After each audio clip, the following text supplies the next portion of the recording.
Hi, I'm Ashley with The Panicked Foodie, and today I'm going to show you how to make homemade whipped cream. This is a recipe that was actually shared with me by my grandmother, and it's something that we make a lot when we make her fruit salad, which I will share that recipe in another YouTube video.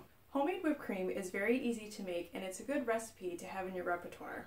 For this recipe, you'll only need 3 ingredients: heavy whipping cream, confectioner's sugar, and vanilla extract.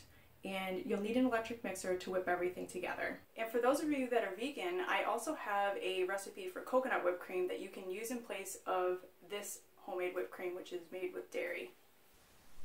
First, add 1 cup of heavy cream or heavy whipping cream to a large mixing bowl. You want to use either one of these 2 creams because they whip up really well. You could also use whipping cream, but it won't hold this shape as long. Turn your mixer on high speed, I'm doing 5 out of 6, and begin whipping the heavy cream. You'll see that it starts to froth, and as you continue mixing, it will expand in volume.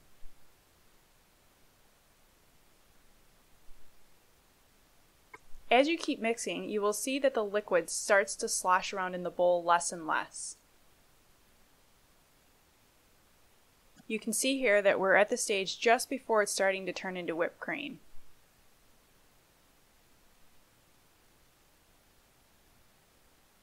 When you pull the beaters out of the mixture, the beaters are completely coated. As you keep mixing, you can see that the beaters leave marks in the whipped cream. This is the soft peak stage, when the peaks on the tips of the beaters fold over and do not hold their shape. Next, add a half a cup of confectioner's sugar and a half a teaspoon of vanilla extract. Mix on low speed until everything is just incorporated. You don't want to mix it too far because then you will start turning it into butter. And here you can see we've reached the firm peak stage where the peaks retain their shape.